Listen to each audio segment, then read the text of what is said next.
welcome back to Prism and Company. Ooh, really ramped up into that one today. On the docket today, we're talking about the Wild Unknown Animal Spirit Oracle by Kim Kranz. Now, this is the point where I slide this box over and slide in my Wild Unknown Tarot. Oh, wait. I actually got rid of that recently. I did a lengthy dive into it. I gave it what I call the Prism treatment on my channel earlier, or I guess late last year, and gushed about it endlessly. It's a beautiful deck and it's really, really something special. But it was one that just had to kind of float away from me, as decks do sometimes. You know, they come and they go. This was really scratching the itch that I wanted from the Kim Kranz experience. To the Kim Kranz experience. Coming to a mall near you. Whoa, check out Kim Kranz. And okay, God, I need to stop doing that sometimes. What I'm going to do today is give you guys a little bit of a breakdown of the images in this deck. There's a really interesting thing that happens all the way through. She's got several different styles that she uses on the art, specifically like the application of paint, and it kind of like bounces back and forth. And I'll show you what I mean as we go. And then every now and then there's like these weird little outlier cards that get sprinkled in. Now, I also have some annoyances with this deck too, but I don't want this to be a video full of me going like, rah, rah, rah, the Animal Spirit Oracle. Know that on the whole, I think this is really incredible. It's a beautiful deck. I am not much of an Oracle person, just in general, and I'm not much of like an animal guy. I love animals, but I don't know their behaviors super well. I don't know how they relate to like everyday problems. So for me, the idea of pulling an animal card doesn't always ring. I can't interpret that the same way I could maybe interpret a tarot card. So that is one reason why the most specific problems I have with this deck ring true. This is the flow of the video though. I am going to start with all of the art stuff. If you're curious about seeing the cards, seeing the art breakdown, I want to get that out of the way first. Not out of the way. I want to dive into that first.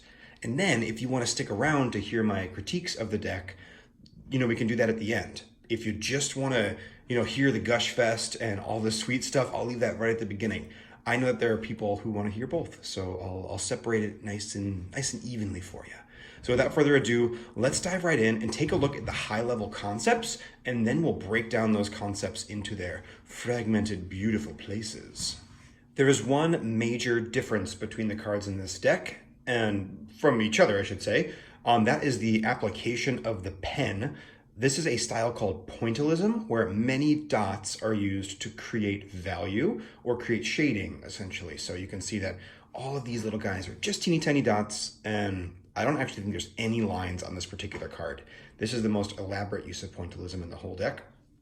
The other one is hatching or line drawing, and this is Kim's like super well-known style. You know, Wild Unknown, you can see it all over the place. Is there hatching in the Wild Unknown? No, I don't remember, and it's fine. There probably is. But there's lots and lots of little variations along the way. So if we take a look here, oh, I didn't grab that. Anyway, there are some like outlier cards that give us, you know, line drawings, but like very different applications of paint. With the hatching or line work, there are interior colored cards and environmentally colored cards. So it's like, is it the object or the environment that's getting the color splash? That is true for the Pointillism cards as well, which I'll show you. And then there is this like very Kim Kranz-y geometry that we see. A lot of times in this deck, it's going to be horizontal line, but there are some exceptions to that rule too. And again, we're seeing interior or object-based and environmental. Oh, they're sliding everywhere. Environmental coloring. So that's going to be the basic flow. And then there are just a soupçon sprinkled in of different cards, which I think are super successful, and I'll tell you why as we get to them. Let's go. We're going to get started with Pointillism. These cards. The Pointillism cards. Specifically, the Pointillism cards that have object-based coloring. Now, this is a caveat for this entire video. There is a lot of line blurring in this deck. I seriously doubt Kim set out to be like, okay, this card I'm going to color in the object. This card I'm going to color in the environment. It just happens to be kind of how it panned out. That is a trend that she sort of developed in the Wild Unknown and carried in to the Archetypes deck here. Not the Archetypes deck, the Animal Spirit deck. Kim now has another Oracle deck out called the Archetypes. If I call it that, my bad. It's in the brain. It's in the zeitgeist of the Tarot Oracle community right now. So the reason I bring that up, this one arguably is environmental because the bird, the nightingale, is standing on the planet or whatever this might be. But it's also like an object. It's not like it's the background necessarily that's colored in. I have not tested this yet. Let's see how many cards we can fit on the screen. Looks like 4 comfortably. So we will position these ones up and then we'll get the other ones inside. Now, all of these contain pointillism, so using these dots, but they typically have other styles too. The skin of our snake here, obviously hatching that linear line. Same thing with the nightingale. Same thing with the linear lines on the bat or the construction of the background on the unicorn card. This is actually a really beautiful card. Let's bring this up for a second. The composition feels a little flat to me. Like it's a unicorn, but it almost looks bored and the colors aren't super bright. But the actual horse itself and the moon are rendered all in dots. So it seems like it's almost emerging out of the mist or something. And then it's, on the night sky here, which is nice and dark, as opposed to, say, the Cosmic Egg card, which has that sort of ethereal mist behind it, or almost like light pouring off of it. And the snake feels very, very solid. Super neat. Just a little note, this isn't like a full walk through the deck or anything, but these spirit cards, the 5th suit, have this like glorious tiny little bit of foiling on them that just makes me drool. All of these cards have about the same amount, of color on them. Let's try this. I'm going to scoot everything up a little bit. We'll figure this out together, which is kind of impressive that they have the same amount of color. It's difficult to visually project the same volume of something across multiple like colors. For example, green and orange here are very dark values. So if you like squint your eyes, it's easier to see things almost like black and white. And you'll see that this looks very dark gray almost, and this looks very light gray, almost white. So yellow is not as heavy of a color as say green or orange or dark red. The same could be said for like that cyan blue, especially as it gets down here. But with the application of other colors or other compositional tools, like the very dark snake, for example, that brings more weight to this card. Ooh, I'm gonna turn off that little buzz. More weight to the card, and it gives it a little bit of like visual density. The bat here, there is actually a lot of density happening, and we have that color flaring off, but we break up the density using that moon that's kind of popping and glowing out. Same thing with the nightingale here, who's almost breathing or screaming or singing this light into the night sky. Really, really cool. So even though we have very different compositions with light or dark backgrounds, all in all, they kind of flow and ebb very nicely. Now, these are the cards, like I said, with object-based coloring. And sometimes it is very smeary and blurry. That's a very wet application of watercolor where Kim just painted water where the paint was gonna go and then kind of like blopped it down in the corners. So it's smeared and spilled everywhere. Where this is probably a more dry application, still wet, it's watercolor, but dry as in like applied the paint directly to the paper without first coloring it with water. That gives you a much more even application. It's a little bit more pink and a little bit more orange on the top, so you can still get some variety.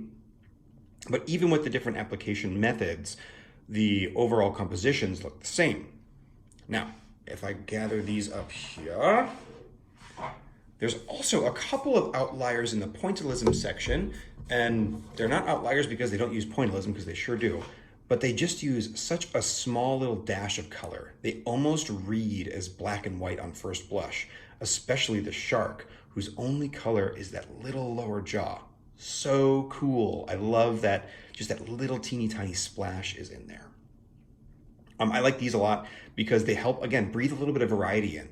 If everything had the exact same amount of color density to it, it would get kind of boring.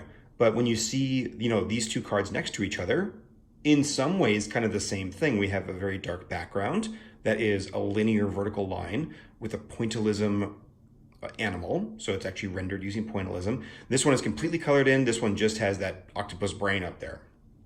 And that breathes a little bit of life and variety in and helps the amount of color ebb and flow as you draw cards. I'm particularly impressed with Shark. The composition itself, first of all, is stunning. There's this really great gradation from the bottom to the top. It's very smart how she gave us this sharp line using just dots with the darker colors on top of the shark's head and then lighter sort of in the middle, which doesn't necessarily make sense from like a physics light point of view, because, you know, light shining down on the top of the shark should make the top of it brighter, and then the darker shadows should go down below.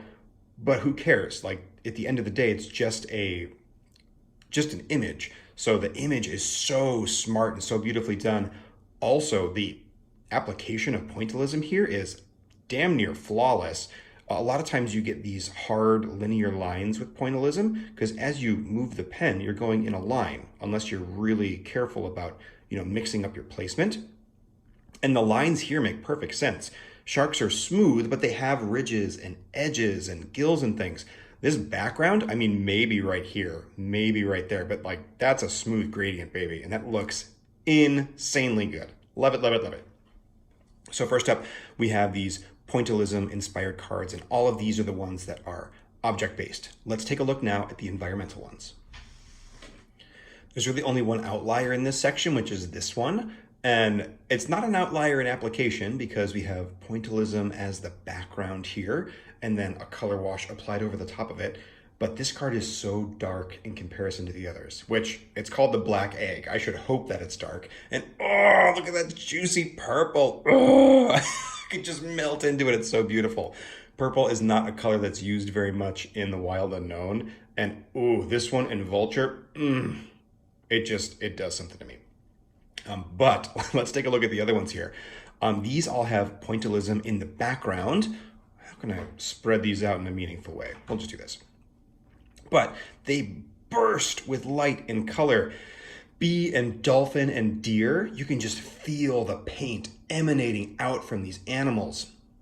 And again, there's variety still. The bee is surrounded by light like a halo with this very dark ring of color, where the color spills directly up against dolphin. And then deer is somewhere in between. It touches the deer, but it's also a really raw, rough edge. There's a theme here, but it's not so beholden to one thing that you don't get a little bit of variety.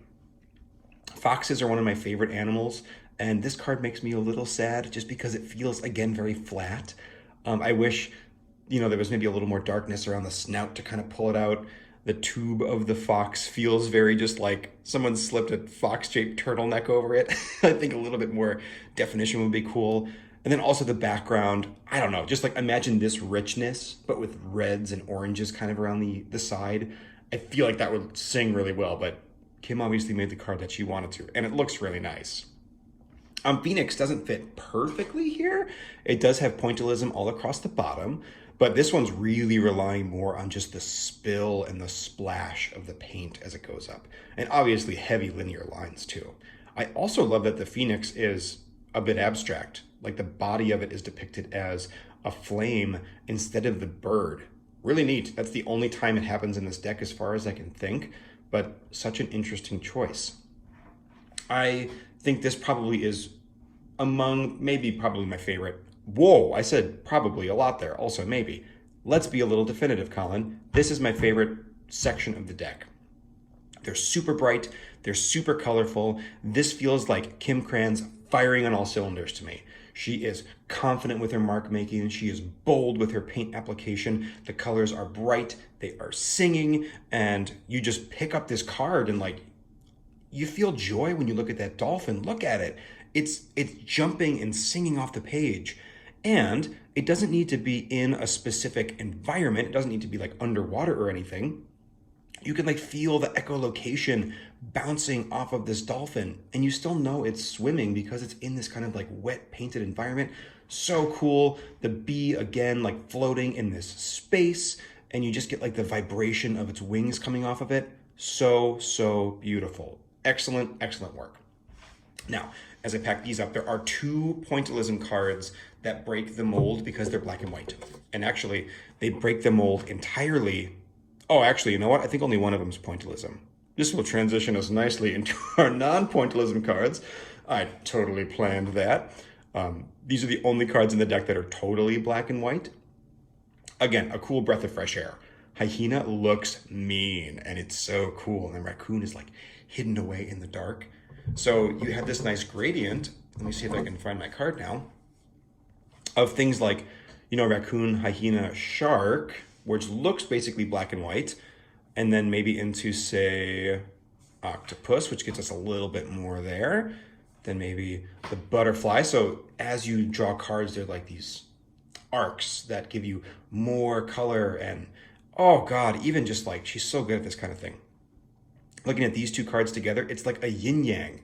And they're from different suits. So we have water and fire. Obviously, their backgrounds are alternating. They're both facing the same direction, so it gives us that kind of reference to the other card. And then the names are also inverted too, black text and white text. The only thing that's really missing, if you will, in the shark card is the moon, but there is the circle of the shark's eye, which gives us a circular element on the right side of the card, which you're not really seeing in the hyena. That eye is very hidden away. And that, shape of this almost references the mouth of the shark down here. This is really nice. Beautiful pairing between these two. And one that I wouldn't have even thought of if I hadn't just randomly grabbed these cards out. Because she used this kind of systematic paint application and application of the pen, you're just naturally going to get cool stuff like this. There's going to be references, there's going to be themes and rhythms and cadences that look beautiful across the deck. I have now forgotten if I said everything I wanted to about this. Yes, I sure did, because we were talking about the black and white cards. Where is my other black and white card? Well, it's gone. Where'd it go? Oh, it's off to the side where I couldn't see it. Yes, so these are the only black and white ones we see in the deck. And let's take Raccoon and have him sneakily move us into the point where we go into the more linear drawings of the Wild Unknown Oracle. Now, I think I'm going to start with no, we'll do the same. We're going to go object-based first and then move into environmental. It's just a hunk of this old deck. So this is a big old chunk of this, and it makes sense. The idea that we have beautiful linear lines with an object that is colored in just feels so right for this kind of style. And it feels very Kim Cranzy too. And with something like, I always do this. I'm going to grab my stack of cards I just put off to the side.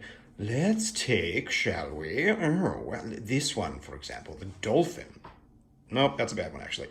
Let's take the deer. There we go. If we look at this, this is beautiful, but the actual animal is not like the focus of the card. It really starts to bleed into the background. Beautiful breath of fresh air.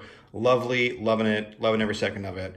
But putting focus on the actual object makes a lot of sense compositionally. And I'm glad she didn't, again, do it the whole time. But this is where a lot of the meat of the deck lives and breathes. So let's take a look at some of them. This one, first of all, I'm going to say that's maybe my favorite card in the deck. Look at how beautifully all of these bits of hay or grass are rendered with this lovely gold in the center and a little bit of geometry over the top, and just how naturally the space for golden egg falls in the dark of the circle. It's really singing. Like this composition, good. I'm going to a lot in this video probably. But let's take a look. Now here we have a much more dense, almost realistic look. The crow gets a lot more cransy abstract. The lines aren't as defined. The shapes are obscured and hidden. That actually happens in Moth here as well. Again, I'm glad we have both styles. There are some cards, I don't know if I'll get to it in this set, that almost seem like she drew them a little bit smaller and then they zoomed in. Wolf in particular comes to mind, so we'll take a peek at that one. But here we can see it's not always the whole animal. Sometimes it's just an object like the the sphere that this crow sits on. Sometimes it's the entire moth or just the eyes, like crocodile and panther actually look kind of similar that way because they're very dark compositions, vertical linear backgrounds, and these bright glowing eyes. Super intense, very, very mean looking on panther. And then little splashes of color on things like elephant. This one's a bit of an outlier, but it's definitely the object that's colored in. You could almost argue that that's environmental, but the spider builds the web. It literally comes out of the spider. I would say that that's object-based. Then snake, which again is wrapping around something that's probably not there, but it's encompassed. It feels the same as the crow sitting on the orb to me. The horse, this is another one I'm surprised about the rendering of the animal.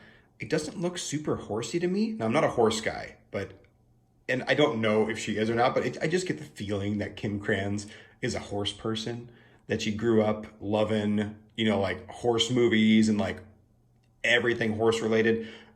I don't know why. I'm just getting that vibe, and that the horse card wouldn't be like flawless to me is just strange. Either way, it just makes me smile. And then here we have frog, which has this super beautiful pointillism in the background. I'm now really realizing that's pointillism, and it should have gone in the other section. So let's just take a moment to really appreciate that one. Such a clever use of, oh my God, of composition. We have the suit of water, obviously. And I'm also realizing like this is pretty rare. The suit symbol is colored in. It's very often black and white in other ones, but not always. And that same suit symbol is reflected in the actual composition of the rain falling down. And then she used the corner hatches on these, very similar to the Wild Unknown, to again reinforce that really downwards narrative that's happening across the card. Lovely job, just beautiful. And then fish, which wraps itself around our lovely crescent moon here. Super interesting color choice on the fish. I will have to actually read through the guidebook on that one. I doubt she references it, to be honest. She never references the art. That was a little snappy. My apologies. We'll save that one for the end. But I would expect that maybe to be blue or green or a more aquatic color. Another little surprise from Kim Kranz. Ha ha! Karate chop, as she dashes my expectations anyway. But we have many, many cards here where we have a single object that we get to focus on. And I think that's lovely. Fun fact, I did not intend to sweep all the cards off so efficiently there, but here we are. I sure did. Up next, we have the opposite. So we have linear drawings, but instead of the object being focused on, we have the environment. The buffalo is one of the best just applications of watercolor, I personally think, in the whole deck. Really beautifully done with the lightning bolt coming through. My guess is that she used something called, oh, Colin, think of your words before you start talking, my friend. Masking fluid. So she actually painted the lightning bolt in with this stuff that's like, it feels like wax almost, or plastic, that watercolor doesn't go into, and then she used water to paint away. That's why you see this beautiful like pooling of purple on the interiors, and then you peel away the masking fluid to reveal the white underneath. I also think she did that because it's not perfectly clean. It's as if the watercolor almost like seeped into the paper underneath it, so you just get a little ghost of pink. Lovely though. And the choice of pink for a storm is very smart to me. It feels wet because, pink and especially purple are leaning towards cool colors, but it also has a hotness to it. And lightning is very hot because, pink especially leans towards a warm color. And it's just not super expected. So you get this very interesting, dilemma between the two. Is this card missing a horn? Is it just me? I feel like there should be another horn there. Buffalo's beautiful. A little splash of beautiful color on the fire ants here. Really lovely elk. This is such a Wild Unknown thing. A black sun with fire like bursting out of it. And I can't help but correlate the sun to this elk's antlers because they're doing the same visual thing. Super beautiful. We have beaver here, which I love this density of trees. She's so good at this. Just showing us the tips of the trees and then giving us black, which makes it feel like we're just looking at endless, boundless, dense forest. And then the sky just explodes and goes everywhere over the top. It's so cool. It feels mysterious, like the forest is beckoning you in, or you're in the forest so deep that you can't even find your way out. And then my personal favorite card among these is the bear. Don't even know why. I just like it. The composition feels very smart. I love this very gray blue and very soft yellow. Many of the colors in this deck take the pink and purple, take the yellow and red, look at all the pictures on this buffalo's head. Yeah. Sometimes I wonder if anyone's watching. Am I watching? I have fun. I have fun just sitting here in my condo singing to myself. It's a lovely time. Anyway, back to the bear. back to what we're talking about. I think it's beautiful. It's very subtle. It is, again, a little moment of pause in the deck where you're like, huh, she's got some subtlety with the use of colors here. Not that you need subtlety with use, but it just is another layer, another little something to peel back on the banana that is the Wild Unknown Oracle. Now, there are two cards that are linear and also environmentally colored that have a very different feel to everything else in the deck. That is the Oyster and the Tiger. Now, these cards, it might even be hard to see on Oyster, but they use black watercolor, or potentially black ink mixed in with the watercolor, and they just give this very different vibe. They look dirty and muddy almost, which to me kind of makes sense for an oyster. This idea that it would live like on the bottom of the sea or in like the muck of the water. You get this brackish look to it. All the colors are muted and sickly. It looks really neat, kind of visceral. Tiger is a more interesting choice for me. I would have expected maybe brighter fiery tones, but it almost makes it look smoky, like the tiger is lost in flames or something. There's very interesting marks on the bottom in almost gray that seem to indicate maybe grasses of some sort, and the tiger's coming out. Now, this tiger card, I would love it so much more if it wasn't for this like weird Joker, like, why so serious grin on its face. But besides that, I think it's a really, really stunning card. And just this application of black in the watercolor makes these two cards really jump out and pop. But it's not so disorienting that you lose track of the deck. If I were to pull this card next to, say, Deer again, you know, I can tell this is the same artist's hand. It's just like, huh, she definitely did something very different between these two. And I love that. Welcome to the rapid fire round where we talk about these two cards. They're the only ones in the deck that have application to paint all the way across the top, except for maybe the dragon, but there is such a density of line and color that it just feels like there's a singular composition happening. We're gonna slow it down because I can't keep up that pace anymore. Ooh, I'm liking this. Maybe we're gonna smooth our way into some jazz. If we look at Lizard here, we have a plethora of individual paint dots applied across its surface. That certainly goes for the dragon as well. And we can see that carried out through the scales of the lizard's body. I'm curious to know why that is not carried across the dragon's eye, but this is a mystery that we may not ever know. Still, lovely application. I do appreciate the more rainbow palette of the spirit card, the dragon card, and then the less so. I'm getting maybe a little more southern all of a sudden. We're really sort of ebbing and flowing here with the accents of the lizard card, which are much more warm tones as opposed, oh, now we're really getting into southern, as opposed to the cool tones of the dragon. Okay, well, this one's now over. Let's move on to the next. YouTube analytics report. As soon as people got to the weird southern draw, everyone just turned off the video. That's where we're at now. So if you're still here, welcome. Now, this next section is cards that have kind of not a linearity, a circular feel to them in some way. And they sort of span the gamut of what these cards are in the deck. So like here we have very cransy geometry in the back of some of these cards, but they're all based around a circle. And so I just kind of wanted to highlight them out, just give them a little time to shine, quite frankly. This gazelle, really beautiful. Love that sun behind it. So nice. Swan, this beautiful reflection. Eagle is, you know, reaching down for this little thing. I'm just talking about the pictures now, which now that I think about it, this could be the tagline for Prism and Company. Welcome to Prism and Company, where we talk about pictures. The application of paint behind Hawk is particularly nice here. It gives a lovely fade from white to black, but it's such a sharp edge. It's such a condensed space for that color to appear that it feels really intense. Like, you know, a hawk diving down it, you would feel sudden, sharp, and intense. Also, the suddenness of the background change is very sharp and intense too. Now, let's contrast that with, say, the swan or the gazelle. This also has a sharp, intense background, but it feels more like an object or a border. It is so sharp and dramatic that it stops being transitional and starts just being two very separate things.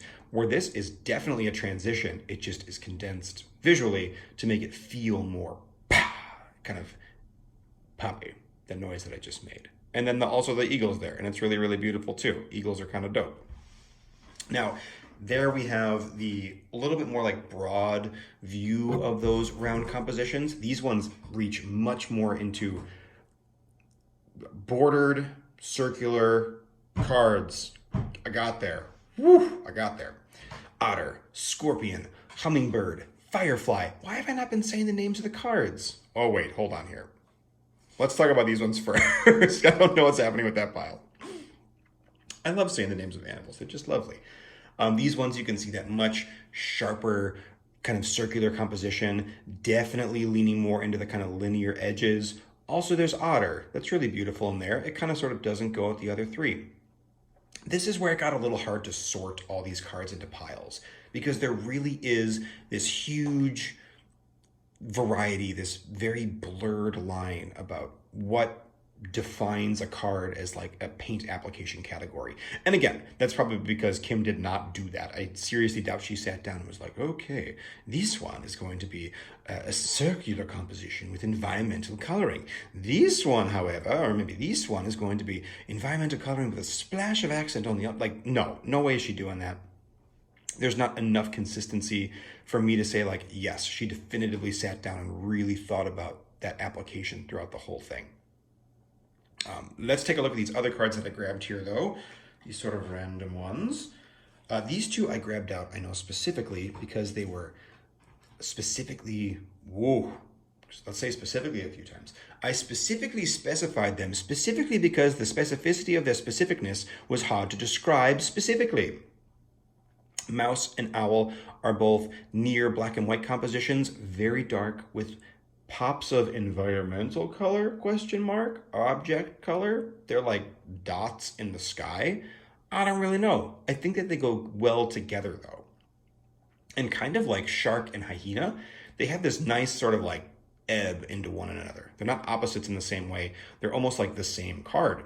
And owl especially, I'm realizing now, this could be just ripped whole cloth out of the wild unknown in a cool way. Like what a neat little reference back to it. In that deck, the Swords court cards are all owls, and they all have these neat little rainbow stars in the sky. Owls, if you've watched my channel, you'll know, creep me out. So that one's going off to the side. Little mice don't, just lovely. And now here are two of my favorite cards in the deck. Oh my God, I love whales. They're so cool. Such a smart color choice for the whale. Greens and blues, it feels very oceany, but it also feels like sunlight shining in because we have yellow towards the top. And pink and purple on a whale, I would have never thought of that. Whales are much more gray, and I think this is a blue whale even, so blue is the obvious choice, but it just matches so lovely with these. These are complementary colors. We have these purples and these greens. So like the two primary visual elements are complements, and those just sing. If you're not familiar with a complementary color, if you take the color wheel, which is all the wheels mapped in a gradient, if you go opposite sides of the wheel, those are complementary colors. So purple and green are complements, and orange and blue are complements. I guess really purple and yellow are complements, but if you ooch it a little bit more towards pink, and ooch yellow a little more towards green, you're gonna get complements. It's all there. Wolf is that one card where it seems like it's zoomed in a little bit, like beautiful paint application, stunning composition. The lines just seem thicker and chunkier to me and almost have like a Xeroxy photocopy kind of quality. I don't know. It just, as soon as I saw that card, I was like, something's different about that card than the other cards. And it could have been as simple as just the way it was scanned in. There's almost certainly been a lot of digital processing after the fact, maybe a point on a curves adjustment was adjusted a little bit too far and the blacks got too rich. and, crept out half a pixel or something. So many little things that might have happened. I don't think it's distracting, but it jumped out to me as like, something happened there. I bet it was to bring out the very, very soft yellows here.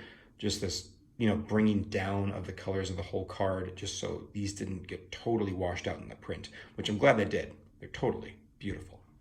The last section of our video are the linear geometric lines.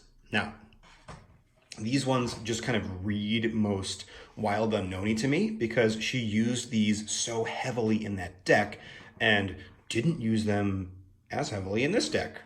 Thanks, Colin, for that lovely sentence. Here, though, we can see the horizontal lines. This is by far the most common use of this linear background in this deck, by far. There are a couple of examples of non-horizontal lines.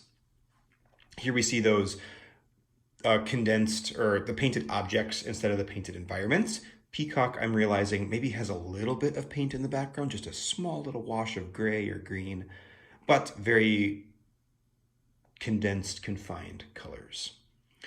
Earthworm, gorgeous. Just wanted to call it out because it's so dang beautiful. Look at it. Everybody look at it with me. Oh, we looked at it.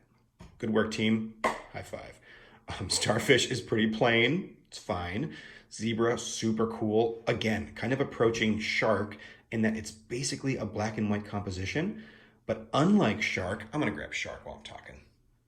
Unlike Shark, where that card was very much about the black and white and the color was almost hard to see because it was so subtle, this card is all about that base, all about that color.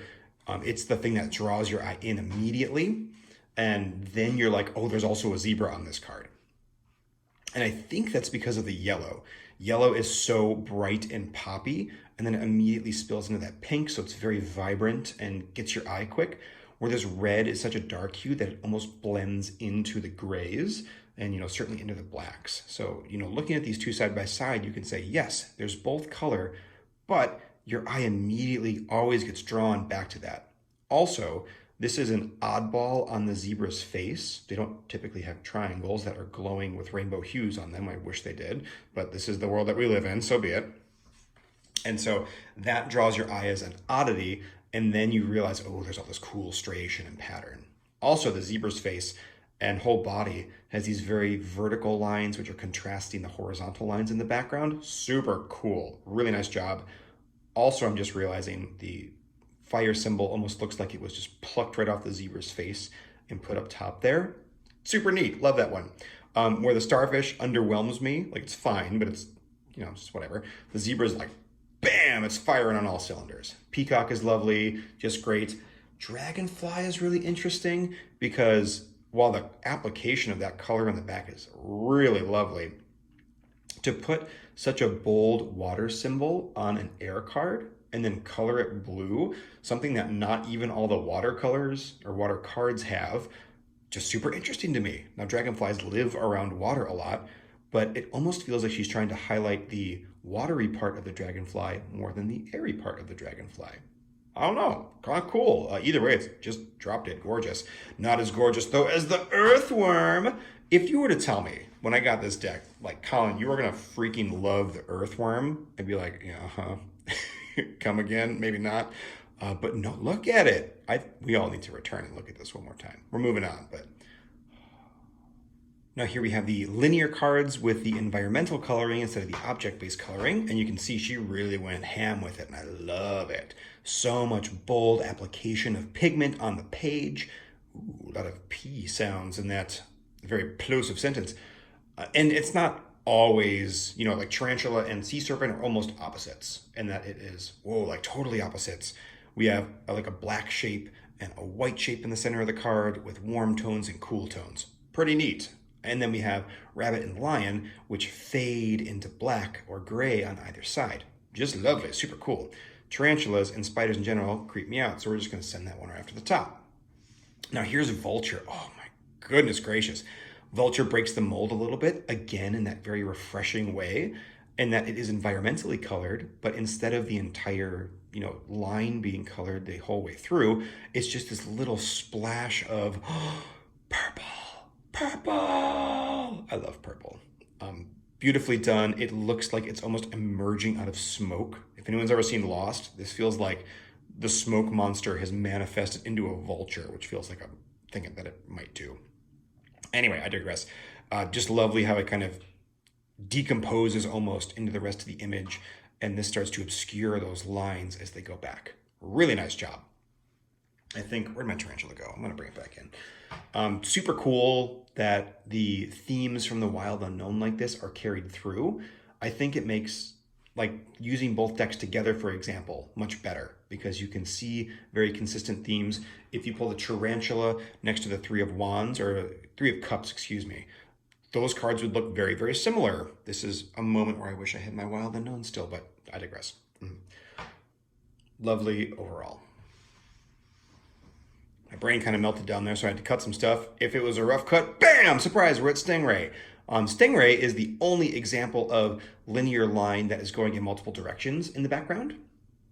That's not true. I'm looking at Cobra now. This is the only one with interior coloring. So let's take a look at these two too. So here we have all of the multi-directional linear lines, a lamb, which this again feels so Wild Unknown to me, and so does this because these animals appear in the Wild Unknown, which is pretty cool. And no lamb is swords. Cobras are definitely, or snakes I should say, are the court cards for fire, definitely though. So super neat. Beautiful application of color again. We have this very full background with, you know, just stark gray on Stingray. Kind of interesting on Cobra, it looks like she just sort of painted over the entire card, where Lamb and the other linear cards, it looks like she painted each line individually. Did she run out of time? Was that a choice? Just kind of interesting. Couldn't say one way or the other. Again, a nice little breath of fresh air, something a little bit different to look at. Now our very last card here, is it our very last card? Have we looked at these cards yet? We sure have. Is Cheetah. Cheetah is the only card with this geometric background that is also circular. And it fits in because, again, I used trope within this deck in the Wild Unknown, but different enough because it is the only card that does this with solid linear lines. Now, this certainly harkens back to, as he grabs his deck of cards, things like the bee or the dolphin, because we have these very circular radial lines emanating out of the card, but obviously pointillism lines versus linear, and then smeary, blotchy application versus very precise application. So cool. All in all, hopefully you can tell, totally in love with the style of this deck. It's got just enough outside of the box that keeps it fresh as you flip through. You're like, oh, I kind of get what she's doing here. Oh, I'm sorry, tiger. Oh yeah, I'm loving it. Ooh, hyena. And then it's just like, yes, it sings. It's beautiful. If you have just been here for the cards, thank you for joining me, my friends. If you're interested in the things that I find a little bit irking about this deck, join me now. I'm not going to go on for too terribly long, but there are some things that take this deck from like a 9 down to like, I don't know, some low number lower than 9. And it really makes me sad because I wish it wasn't that way. Let's talk about it. Minor grievances first. Now, there are some cards that I don't necessarily dislike, but the compositions are uninspired and maybe they're not rendered the best. Obviously, I just gushed forever, so I like the deck as a whole, but like the crocodile, for example, it feels like a poor choice of way to position the crocodile. You're missing a bunch of the head here and obviously all the body. You don't need the whole thing on there, but like, couldn't there have been a better way to position it where you could see more of the crocodile? Potentially. It just looks like a photo that got cropped. The horse, again, not rendered the best. Same thing with the panther. They both just feel a little bit flat and not like a ton of, maybe like I could have used a rework. I love the composition of both of these. I wish you'd given like another stab to try and render them a little bit better. The crazy Joker tiger, which is really intense. Starfish is boring. It's fine. It's pretty, but it's just a starfish on a page. Kind of same thing with the stingray here. Nothing's really jumping out at me. And, you know, this is really nice and intricate. This feels a little bit more flat and hasty. This otter, that arm feels a little stubby and just kind of like glued on in some ways. The application of this paint, beautiful. It's really this arm that bugs me. Like without that arm, so cute. Fox feels flat, and I just love foxes. So of course the animal that I'm really, you know, drawn to is gonna be under the critical eye a little bit more. A little kind of flat paint application though. Turtle, a little bit boring. Unicorn, a little bit flat and boring like I was talking about before. I also said nice things about all these cards too, so you know that it's a two-way street. The other thing about some of the cards that bugs me, and I am of two minds about this. The egg cards, they are among my favorites to look at, especially that golden egg. Oh my goodness. And I get that animals come from eggs. I get that, but it feels like in an animal deck, I don't know. There's more like cool mythological animals to pick. So maybe those for spirit. This is a super minor nitpick because I actually do really like these. But when you're like shuffling through and drawing cards, you're like, oh, the tiger and the dragonfly and the egg. And then if you draw another egg, you're like, okay, how do I read black egg, golden egg, and like lizard? It's just like, oh, I thought this was like an animal deck. And all of a sudden there's all these eggs. Super duper minor. There's only 3 of them, but there are 3 of them. Either way. So the thing about this deck that gets me is the guidebook. Most of the guidebook is written wonderfully. When you actually get down to a card description like our lovely friend Shark here, super cool. It gives me stuff that I personally need, which is like, how does this animal behave? I don't necessarily know animal behavior super well. I could tell you a little bit about a shark, but not deeply. But it gives you great little keywords for just popping that meaning out. There is a when in balance, when out of balance, and bring into balance, which is super cool. Like the bring into balance especially is, how do you apply all of this stuff on top in a cool way? Love that. This part, so successful, really wonderfully well written. I think Kim Krans is actually a really, really good writer. It's the stuff at the beginning of the book that gets me a little bit. Here we have, even this part is fine. All the beginning intro stuff, it's a little bit maybe more spiritual than I like, but that's not a critique on the deck at all. That's just where Kim's coming from. So 0 points docked there. And I bet some people will really, really like that too. And if you do, I say bravo, that's awesome. Using the deck, so it goes through like how to go with it. Deeper insights. The point where I officially am like, I wish there was more. And I want to be clear here. This bothers me because this is so cool, but it doesn't get elaborated on. If there was more to this deeper insights section, this deck would go to like a 9 for me. The fact that she teases at this and then doesn't explain it though, feels like I am just left out to sea. I don't know how to properly engage with this deck. I could do like, we'll take a look here. I could research into it, but I don't have time for that. Like, I bought this cool deck with this cool guidebook, and she obviously knows these things if she's hinting at them, or I imagine she knows them. Talk about them. I don't need a ton, just write a little bit. The card order, for example, she talks about the way that the suits are structured. So if you don't know about the deck, there are 4 suits like tarot, 5 suits like tarot. There's fire, water, earth, wind, each representing a specific portion of animals. She talks about it earlier in the deck. And then spirit, which is kind of like our major arcana. But instead of numbering the cards, she puts them in a specific order, which you only know from looking at them in the guidebook. And they are from, let's see if I can read it here. A study of consciousness developing and expressing itself. Super neat. But how do you know that? She would put, say, like the earthworm towards the bottom of the earth category, which that makes sense to me. Earthworm, there's just not enough brain in there to be like super conscious. And then I think elephant is the last one. And then there's all this gradation in the middle, which is so dope. I would love to know about why you picked that for the unfolding of consciousness among the animals, but it's just not mentioned. Just the animal behavior is. And it is hinted at a little bit in these cards, which makes it almost more of a tease for me, because it's like, no, it's so close, but I can't pull out the full meaning that I want. And I just wish there was a little bit more. I wish she would have just done a page blurb on each suit being like, fire, the fox is in this, or I don't remember where the fox goes, but the fire animal that's in here is in this position just for this reason. Here's the kind of unfolding of consciousness that she's talking about. Because again, that's a super duper neat idea. And then here, food web and apex predators. She's talking about how the cards can interact in cool ways based on their place in the natural world. So she talks about down here, the rabbit showing up with the fox in a reading. the rabbit is super duper timid and like stressed out all the time because it's at the bottom of the food chain, or the fox is like a cool cucumber, or the same thing might happen for the frog and the dragonfly, or the owl and the mouse. And this one, like, I don't know enough about like the food web in the animal kingdom to like pull those things out necessarily. And same thing with the apex predators. She says, oh, there are apex predators in the deck, look out for them. And some of them are pictured over here, like all of these are animals from the deck. But then she mentions like lion down here, and lion's not on our little chart. This is really helpful, actually, just to kind of see some of these, little things.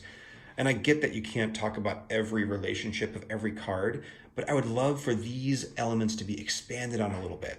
I feel like it wouldn't take that much more writing or a few more examples to really get my brain cooking in a cool way. So it just feels a little, and this is a bit on me, a little defeatist, and just that like, I don't know this information. I now have to do a lot of different research to figure it out. I've got to go study food chains and animal biology and all that. Again, totally could. Let's be real though, I'm not going to. I study tarot and I have enough other things to like look into that I didn't spend a whole bunch of time like Kim did looking into it. Boy, I'm feeling really nitpicky about this now that I'm kind of talking about it, but I genuinely feel those things. When I pick up this deck, I think, oh, it's so cool, it's so pretty and beautiful, but man, I wish you would have elaborated a little bit more. And I guess feelings are what they are. So take it with a grain of salt. That's why most of this video was gushing about how awesome it is. And it's just a little aside at the end where it's like, it feels so close. I just wish there was that much more. And this is a critique I have for so many decks out there, and I just wish would happen. I wish she would talk about the art a little bit more. I love knowing why deck creators pick the things that they do. Why does this elephant have a red dot on its head? Why is the snake around the flower of life? Give me that. Why is the frog this color green specifically? Now, I actually know that one, but it's like the color of the frog. But why is the symbol yellow on top? Why is this moon red? Why is this moth green? Why is that rainbow spiderweb there? What the heck is that thing on the crow? I would love to dive into all those juicy details. And again, I don't need a lot. Like in the guidebook here, there's a bunch of space on these pages. Give me this sweet meaning. All of this is beautifully done. Give me like a sentence of like, I picked orange for the fox because I thought it goes great with fox fur coats. Probably not, but just a little something to dive in a bit deeper. Okay, that is the long and the short, mostly long, about the wild unknown animal spirit oracle. Oh God, this box. I didn't even talk about this box. It's just so damn pretty. Very cool. Thank you for joining me, guys. Hopefully the ending wasn't too much of a downer. I was really more just trying to express little frustrations I have with the deck, but it is what it is.